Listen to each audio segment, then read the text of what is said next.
안녕하세요. 책 읽어주는 초록아지매입니다. 그 누구도 당신이 아픈 진짜 이유를 말해주지 않는다. 챕터 5 건강 악순환을 만드는 주범 스트레스. 몸의 자연 치유력 회복을 위해 두 번째로 살펴볼 요소는 바로 스트레스다. 스트레스만 잘 관리해도 절대 암에 걸리지 않는다고 말할 정도로 스트레스는 특히 현대인들에게 중요한 부분이 되었다. 세계 최고의 알레르기 전문가로 인정받고 있는 도리스 랩 박사는 스트레스 통이라는 이론을 처음으로 창안했다. 랩 박사의 이론에 따르면 우리는 누구나 체내에 스트레스를 담는 통을 갖고 있다. 그 통이 다 차지 않는 한 우리는 스트레스를 감당할 수 있다. 통이 차기 전까지는 우리의 삶과 몸에 새로운 스트레스가 들어와도 효과적으로 대처할 수 있어서 몸에 나쁜 영향을 주지 않는다. 그러나 일단 스트레스 통이 넘쳐 흐르면 그 순간부터 인체 내 여러 방면에서 문제가 일어나기 시작한다. 이 문제들은 결국 각종 질병을 순차적으로 일으키며 건강 악순환을 만들어낸다.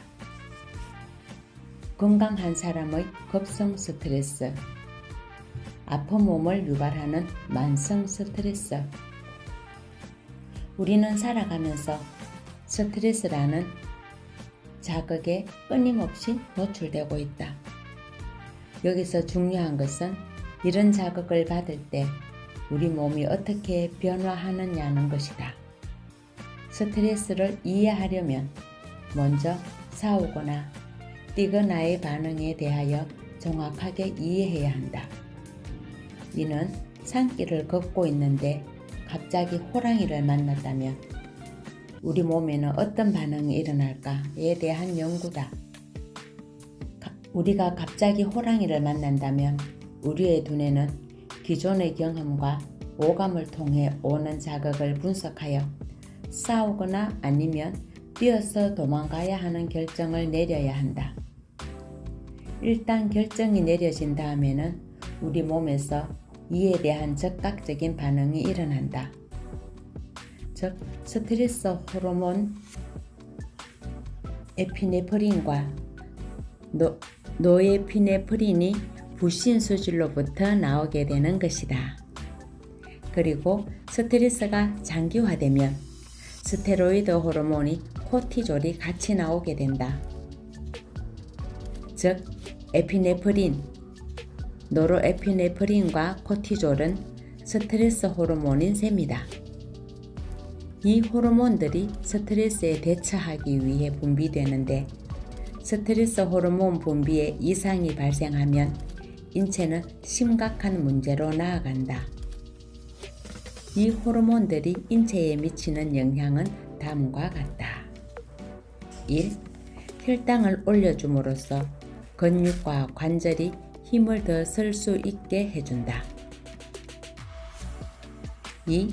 맥박을 빠르게 하고 혈압을 높여주어 많은 양의 혈액을 근육과 관절 및 뇌로 보낸다. 3. 호흡을 빠르게 해주어 온몸에 산소를 많이 보낸다. 4. 눈동자를 크게 해주어 더 잘 보이게 해준다. 물론 귀로도 더 잘 들리게 해줌으로써 상황 판단을 도와주는 역할을 한다. 이 네 가지에 해당하는 것 이외에는 몸의 모든 기능을 억제한다. 뇌에서 스트레스 스위치가 켜지면 우리 몸은 위험에 대처할 수 있도록 순간적으로 많은 에너지를 만들어낸다. 또 한정된 에너지가 꼭 필요한 곳으로 가도록 재분배하는 일련의 반응이 연쇄적으로 나타난다. 스트레스란 우리 몸에 평소보다 더 많은 에너지를 공급하라는 신호이기 때문이다. 흔히 스트레스 하면 부정적인 생각이 먼저 떠오르지만 스트레스가 만들어내는 생리적 변화는 인간이 살아가는 데 없어서는 안 될 요소이다. 인간은 수백만 년 동안 유인원으로 살면서 이런 생리 반응을 진화시켜 왔다. 문제는 이런 스트레스 반응이 현대에 와서 만성화되고 있다는 사실이다. 나쁜 스트레스는 이 스트레스들이 만성이 되었을 경우를 의미한다. 아무리 좋은 스트레스라도 만성이 되면 아픈 몸이 된다. 그러므로 급성 스트레스와 만성 스트레스를 구별하는 것이 중요하다. 스트레스가 만성이 되지 않게 하려면 급성 스트레스를 받은 뒤 회복하는 것이 매우 중요하다. 만성 스트레스는 우리 몸을 조금씩 점차적으로 파괴해 간다. 앞에서 말했듯 우리가 길을 가다 호랑이를 만난다면 우리 몸은 갑자기 스트레스 상태가 되어 여러 변화를 일으킨다. 먼저 많은 혈액을 근육과 관절, 뇌로 보내기 위해 어디에선가 혈액을 돌렸어야 한다. 가장 먼저 혈액을 가져오는 곳이 바로 위장계통이다. 오전에 상사로부터 보고서에 대해 좋지 않은 피드백을 받은 김대리는 점심을 먹는 둥 마는 둥 했는데도 체한 것처럼 속이 더부룩하다. 스트레스를 받으면 위장계통의 혈액순환이 줄어들기 때문에 소화가 안 될 수밖에 없다. 다음으로 혈액순환이 줄어드는 곳은 피부이다. 우리 몸에서 가장 큰 기관이 피부이므로 피부로 가는 혈액을 차출해서 필요한 곳인 근육, 심장, 두뇌로 보낼 수밖에 없다. 스트레스를 받으면 손발이 차고 공연히 식은땀이 나는 이유도 바로 이 때문이다.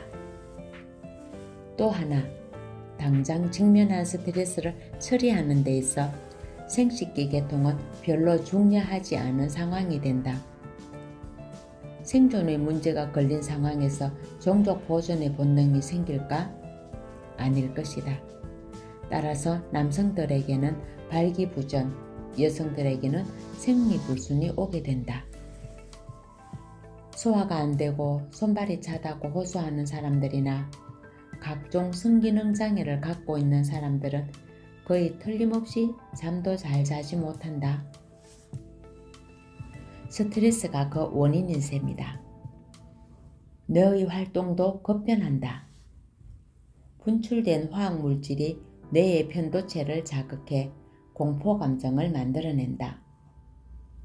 또한 기억 공장인 해마는 이 경험을 재빨리 장기 기억으로 바꾼다. 그래야 다음번에 비슷한 상황에 부딪혔을 때 재빨리 대응할 수 있기 때문이다. 우리가 충격적인 일을 생생하게 기억하는 것도 바로 이 때문이다. 그렇다면 길에서 갑자기 호랑이를 만날 일이 없는 현대인들이 스트레스 때문에 잠 못 드는 이유는 무엇일까? 오늘날의 스트레스는 일상의 도처로 붙어온다. 직장 생활의 과다한 업무, 복잡한 관계로부터 오는 스트레스, 또 과도한 경쟁과 생존의 문제로부터 오는 스트레스, 요즘처럼 코로나19로 사회적 분위기가 다운되면서 오는 스트레스, 몸이 아픈 데서 오는 인체의 스트레스 등 다양한 이유들이 우리를 잠 못 들게 한다.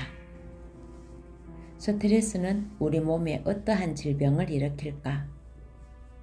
먼저 스트레스가 혈액순환에 일으키는 문제를 살펴보자.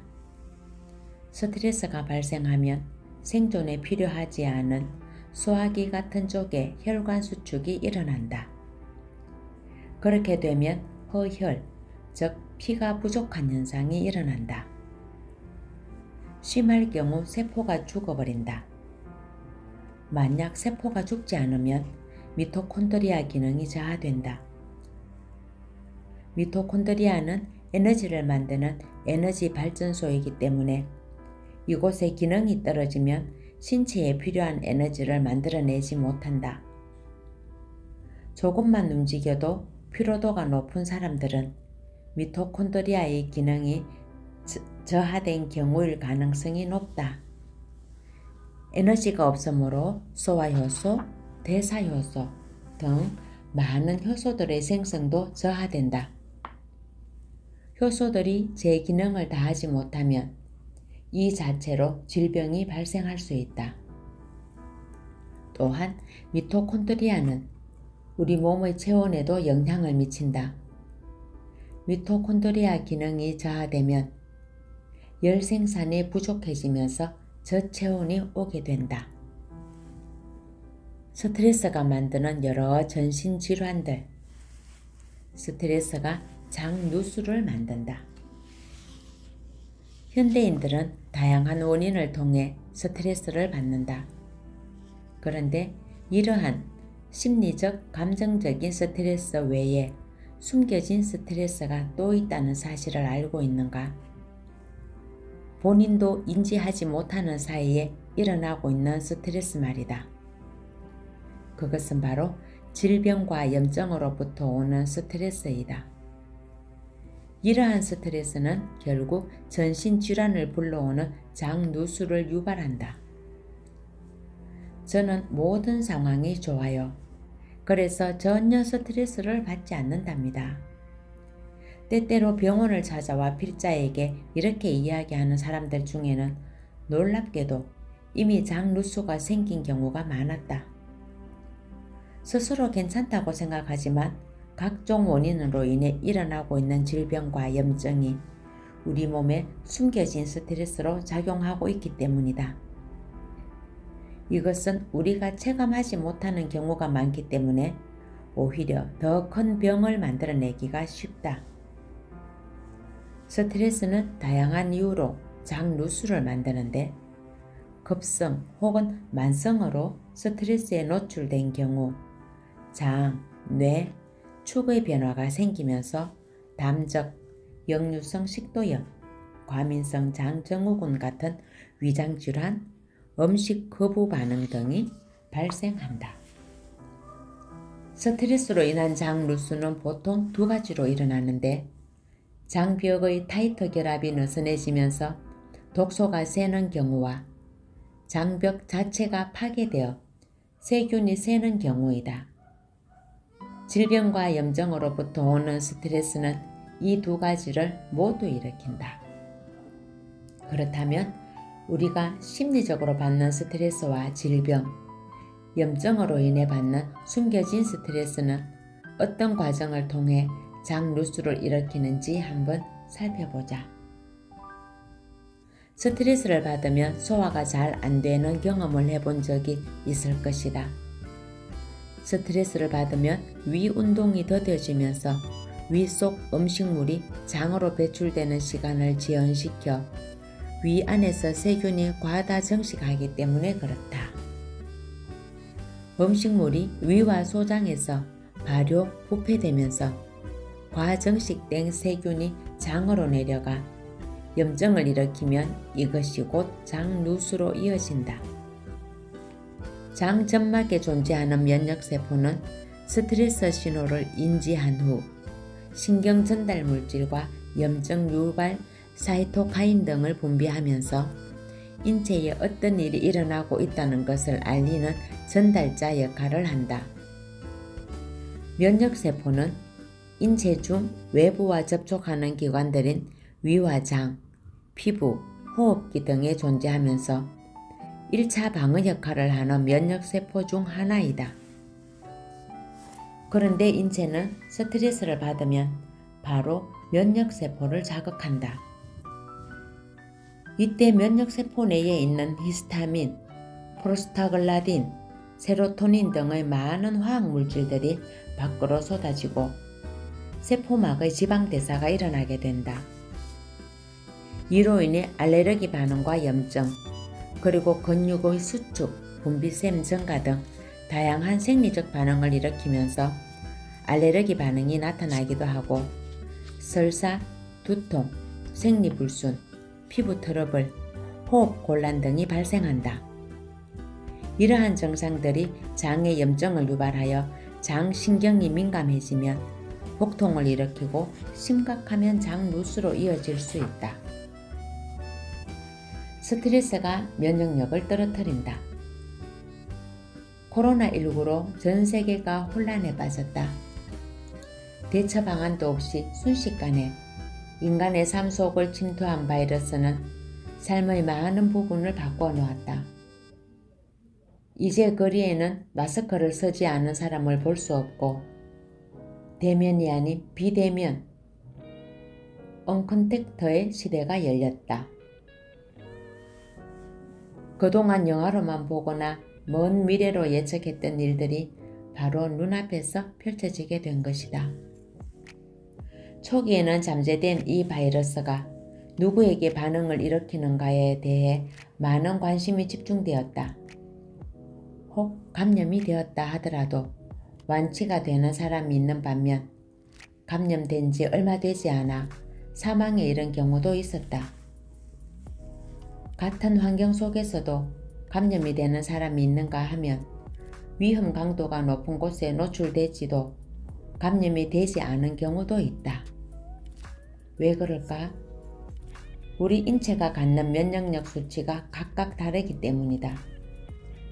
백신이 없다 하더라도 코로나를 이겨낼 수 있는 면역 체계가 잘 형성된 경우 바이러스에 감염이 되지 않고 몸이 이겨낼 수가 있게 된다. 그런 사람의 경우 또 다른 바이러스가 침투해도 건강하게 이겨낼 가능성이 높다. 즉, 건강하다는 말은 면역력이 높다와도 같다. 그런데 인체가 스트레스를 받게 되면 누구에게나 공통적으로 일어나는 반응 중 하나가 면역력 저하다. 면역력이 떨어지면 감기에 쉽게 걸리고 암세포를 공격하는데도 취약하게 된다. 또 반복적이고 지속적으로 스트레스를 받아서 만성 스트레스가 되면 스트레스 조절 기능이 파괴되고 몸의 면역 시스템이 엉망이 되면서 크론병, 당뇨병, 류마티스 관절염 등의 자가 면역 질환과 아토피, 비염, 천식 같은 알레르기 질환 발생률이 높아진다. 스트레스를 받게 되면 면역력이 떨어지는 이유가 무엇일까? 그 요인은 스트레스 호르몬인 코티졸이 면역세포의 총사령관인 T세포의 자살을 유도하여 면역세포 수의 급격한 감소를 유도하는 데 있다. 또 면역세포 간 메시지인 사이토카인의 전달을 차단하게 되면서 면역 기능이 전반적으로 억제된다. 오하이오 의과대학 제니스 킬코트 클래스는 외로움, 분리감 등과 같은 스트레스가 오래 지속되면 암이나 바이러스를 방어하는 면역세포인 자연살해세포의 활성이 감소하고 스트레스 때문에 면역세포의 수도 감소한다고 했다. 자연살해세포는 우리 몸에 암세포가 생길 때 이것을 찾아내고 처리하는 중요한 면역세포인데 좀 더 쉽게 풀었으면 자연적으로 암세포를 살해하도록 사명을 받은 자연살해세포인 것이다. 이 세포는 정상세포와 암세포를 구분할 수 있는 특정 센서를 가지고 있고 이 센서를 통해 암세포를 확인하게 되면 살해할 수 있는 면허를 부여받게 된다. 그런데 이 NK세포의 세포막에는 암세포를 식별할 수 있는 센서도 있지만 감정의 신호를 받아들이는 수많은 수용체도 있다. 화가 나고 짜증이 나며 불안하고 걱정이 많으면 그 감정은 코티졸과 같은 스트레스 호르몬을 만들게 되고 코티졸은 감정의 분자로 작용하여 NK세포의 수용체에 그 감정의 신호를 전달하게 된다. 내가 느낀 감정이 단지 기분으로 끝나는 것이 아니라 면역세포들에게 신호를 전달하면서 면역 기능을 향상시키거나 억제시키기도 하는 것이다. 스트레스를 받지 않으면 월경불순, 불임, 생리톤 등의 여성 질환은 결코 잡을 수 없다. 스트레스로 인해 가장 흔히 발생하는 것이 바로 여성 질환이다. 스트레스를 받으면 월경 주기가 불규칙해지고 발기부전이 되며 섹스에 흥미를 잃게 된다고 하는데 왜 그런 걸까? 스트레스가 발생하면 모든 생식 기능이 억제되면서 생식 호르몬 분비가 억제되기 때문이다. 에스트로겐 호르몬은 여성 호르몬으로서 배란을 하게 만드는 중요한 호르몬이다. 그리고 프로게스테론은 착상을 돕는 역할을 하는 호르몬으로 이 둘의 균형이 맞아야 정상적인 생리 주기가 생겨나며 정상적인 임신을 할 수 있다. 에스트로겐이 우세하게 되면 생리통, 생리불순, 배란장애, 자궁내막증, 자궁건조, 유방암 등 다양한 여성 질환들이 일어난다. 스트레스는 이 에스트로겐 우세증을 만드는 또 하나의 주범으로 작용한다. 스트레스가 빈번하게 발생되면 스트레스 호르몬을 만들기 위해 성호르몬인 프로게스테론을 원료로 사용하기 때문에 상대적으로 프로게스테론은 줄어들고 에스트로겐이 우세한 상황을 만들게 된다. 장루스로 인한 전신성염증도 자궁에 영향을 줘 자궁 조직이 염증 상태일 경우도 있는데 이 염증이 자궁 기능을 저하시켜 여성 질환에 관여하기도 한다. 또한 스트레스는 성호르몬 분비를 억제시키기에 생리주기 사이클 어느 시점에 스트레스를 받느냐에 따라 해당 기능에 문제가 발생한다. 에스트로겐과 프로게스테론 두 호르몬은 원래 시기별로 생성되거나 억제되어야 하는데 각각 생성되어야 할 때 생성이 되지 못하면 문제가 생긴다. 이는 임신을 준비하는 시점에서 배란이 안 되고 착상이 어렵거나 유기조산이 되는 현상으로 이어진다. 그리고 성호르몬은 다 사용하고 나면 분해되어 배출되어야 하는데 그 일을 담당하는 것이 바로 간이다. 그런데 스트레스로 인해 간 기능이 저하되어 있어 간이 성호르몬을 분해하지 못해 배출되지 못한 호르몬이 몸 안을 돌아다니게 된다. 그 자체가 에스트로겐 우소증이 되어 역시 여성 질환을 만들어내는 악순환이 된다. 질 좋은 수면을 방해하는 스트레스. 잠을 충분히 못 자는 것도 스트레스이고 스트레스를 받으면 잠은 더 안 온다. 수면 부족이나 저질의 수면은 스트레스 반응을 활성화하고 활성화된 스트레스 반응은 다시 수면 부족으로 저질의 수면을 초래한다. 악순환이 이어지는 것이다. 낮에 우리가 활동하는 것은 각성 상태로 스트레스 관련 호르몬인 자극 호르몬을 분비하고 분해 대사가 우세하여 에너지를 소모하지만 밤인 수면 상태에서는 수면 및 성장 호르몬 등 치유 호르몬을 분비하여 세포 재생 및 복구가 신속하게 이루어져 신체의 보존 회복, 성장 모드로 바뀐다. 우리 몸은 낮에 활동하면서 소진된 에너지를 재충전하고 기억을 강화시키며 손상된 신체와 두뇌를 청소하고 치유하는 시간이 반드시 필요하다. 에너지 재충전을 하는 스피 수면, 깊은 잠이라는 숙면을 취해야 하는 이유이다. 그러나 스트레스를 받게 되면 스트레스 호르몬이 공포, 불안, 각성 경로를 활성화시킨다. 잠을 잘 자지 못하는 사람들을 보면 교감신경 각성 수준이 높고 혈중에는 스트레스 호르몬이 코티졸 수준도 높다는 사실을 연구를 통해 알 수 있다. 불면증의 75%는 스트레스가 원인인데 스트레스는 수면의 질과 양을 모두 저하시킨다. 해소되지 않는 스트레스는 불면증을 유발하고 누워있어도 잠이 들지 못하고 밤을 지새우게 하며 잠이 든다 하더라도 중간중간 자주 깨게 만든다. 이러한 수면장애 또한 스트레스로 작용하는데 이로 인해 많은 현대인이 비만, 심혈관 질환, 당뇨, 암 등 다른 합병증을 앓고 있다.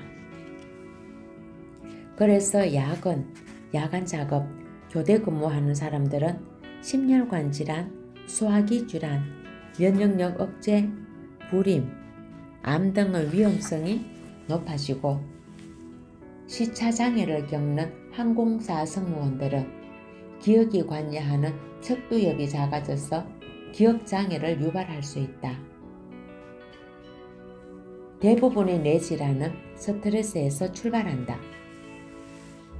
스트레스 상태가 오래 지속되거나 만성화되면 스트레스는 우리 몸을 파괴하기 시작한다. 만성 스트레스에 적응하지 못할 경우 찾아오는 대표적인 증상이 우울증이다.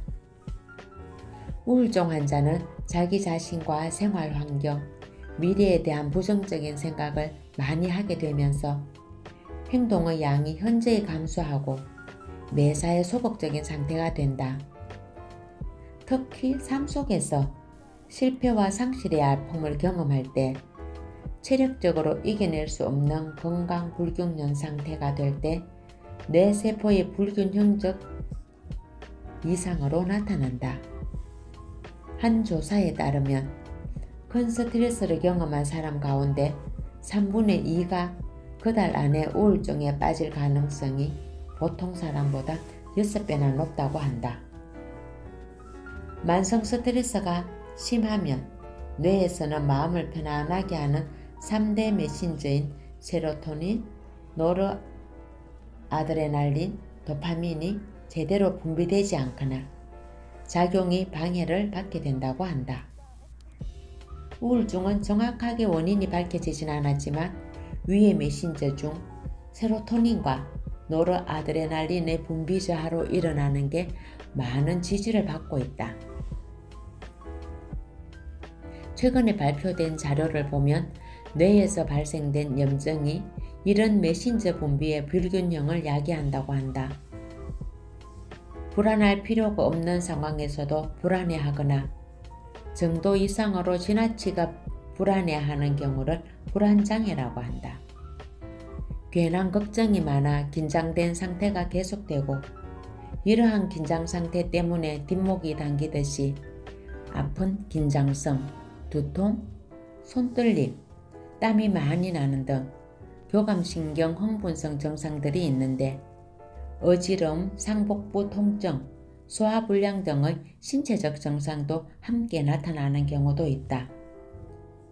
광장공포증, 강박장애, 공황장애, 외상 후 스트레스 장애도 불안장애의 유형이라고 볼 수 있다. 또 장에서 발생된 장내 세균 대사물들이 뇌로 전달되어 뇌질환에 관여하기도 한다.